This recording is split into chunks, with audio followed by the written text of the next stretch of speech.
Welcome to Bharat మాతారాణ news. నా పేరు రవలి. స్వర్గీయ నందమూరి తారక రామారావు బాటలో పయనిద్దాం, విజయం సాధిద్దామంటూ ప్రముఖ నటుడు నందమూరి బాలకృష్ణ తెలుగుదేశం, జనసేన, బీజేపీ శ్రేణులకు పిలుపునిచ్చారు. విశాఖ పార్లమెంట్ నియోజకవర్గం పరిధిలోని శృంగవరపుకోట అసెంబ్లీ నియోజకవర్గం కొత్త వలసలో అభ్యర్థులు మెత్కుపల్లి భరత్, కోళ్ల లలిత కుమారులకు మద్దతుగా ఆయన ఎన్నికల ప్రచారం చేశారు. భారీగా హాజరైన ప్రజలను ఉద్దేశించి ఆయన మాట్లాడుతూ వ్యవస్థను సర్వనాశనం చేసిన జగన్ను ఇంటికి పంపించడం, చంద్రబాబును మళ్లీ ముఖ్యమంత్రిని చేయడం అందరి లక్ష్యం కావాలన్నారు. ఎంపీ అభ్యర్థి భరత్ మాట్లాడుతూ 2014 ఎన్నికల కంటే ఎక్కువ మెజారిటీ సాధించాలని టీడీపీ నాయకులు, కార్యకర్తలకు ఉద్బోధించారు. శృంగవరపుకోట నియోజకవర్గం విశాఖ జిల్లాలో కలిపేందుకు కృషి చేస్తానని హామీ ఇచ్చారు. ఎస్కోట ఎమ్మెల్యే అభ్యర్థి కోళ్ల లలిత కుమారి మాట్లాడుతూ ఎంపీ అభ్యర్థి భరత్ కు ఎస్కోట నియోజకవర్గం నుండి భారీ మెజారిటీ సాధిస్తామని స్పష్టం చేశారు. అంతకుముందు కొత్త వలస చేరుకున్న బాలకృష్ణకు టీడీపీ, జనసేన, బీజేపీ నాయకులు, కార్యకర్తలు, బాలయ్య అభిమానులు ఘన స్వాగతం పలికారు. జయహో బాలయ్య అంటూ పెద్ద ఎత్తున నినాదాలు చేశారు. ఒంటిపై జెండా, ఇంటిపై పండువ, దినమంతా ఉండాలి, జనమంతా చూడాలి, ఊరూరు తిరగండి, గొంతెత్తి చెప్పండి, తెలుగుదేశం అభ్యర్థులు గెలిచే వరకు మనం ఈ జెండాని, ఎజెండాని ముందుకు తీసుకెళ్లాలని మీ అందరికీ కూడా విజ్ఞప్తి చేస్తున్నాను. సోదరులారా, మోసపూరితమైన వాగ్దానాల ద్వారా అధికారులకు వచ్చినటువంటి జగన్మోహన్ రెడ్డి ఇవాళ ప్రజల్ని ఉద్ధరించేటువంటి పరిస్థితిలో లేరు. అందుకనే జగన్మోహన్ రెడ్డి అవినీతి, అన్యాయాలు, అక్రమాలు, అసమర్థ పాలన, బందిపోటీతో పరితగించి పాలన సాగిస్తున్నాడు. ఆ పాలన అంతం చేయడానికే బాలయ్య బాబు గారు మన ముందుకు వచ్చారు. ఇవాళ ఈ ప్రభుత్వానికి వ్యతిరేకంగా నిలబడి కలబడి తొలగొట్టినటువంటి చరిత్ర ఉన్న బాలయ్య గారు ఈ గడ్డ మీద తెలుగుదేశం పార్టీ జెండాను ఎదిరించి ఈ రాష్ట్రంలో అధికారంలోకి తీసుకురావడం కోసం మమేకమవుతాడని ఈ సందర్భంగా విజ్ఞప్తి చేస్తున్నా. వహిస్తాను. చంద్రబాబు గారు, పవన్ కళ్యాణ్ గారు, మోడీ గారి ఆశీస్సులతో విశాఖ నగరం ప్రపంచవ్యాప్తంగా ఒక గొప్ప నగరంగా తీర్చిదిద్దాలనేది నా లక్ష్యం. మీ అందరి సహాయంతో తప్పకుండా చేస్తాం.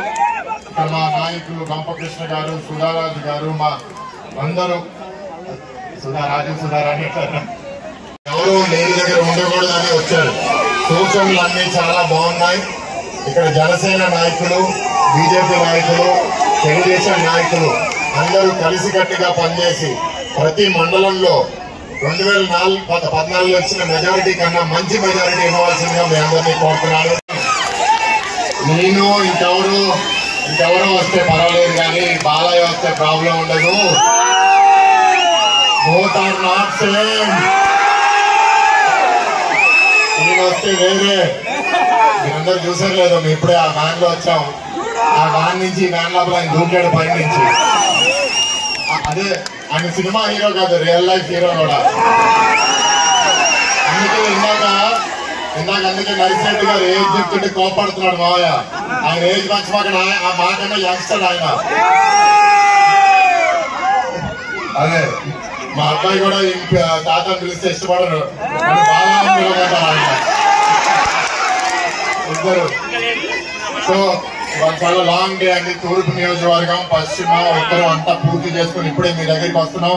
మీ అందరూ ఉత్సాహం చూస్తుంటే చాలా చాలా ఆనందంగా ఉంది.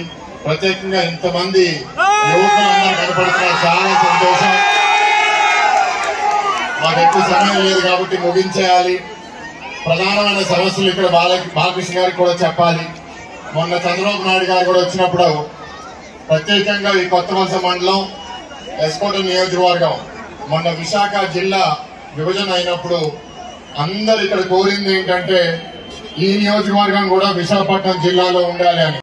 ఎన్టీఆర్ గారు అందరూ పడితే ఎవరు పడతారు మోహన్ బాబు అంటాం.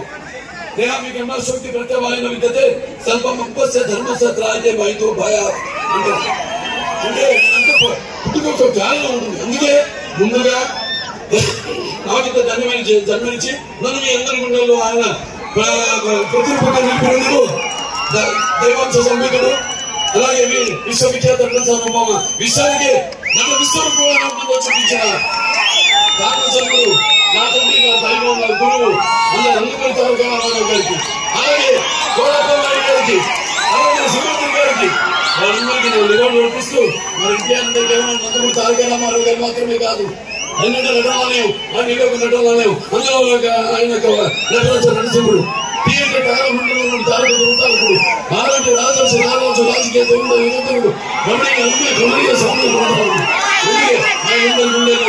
నిండుగా ఉండి నేను ఇప్పుడు మీకు అండగా ఉంటానని చెప్పి ఇంకా మన కళ్ళ ముందే ఉన్నాడు.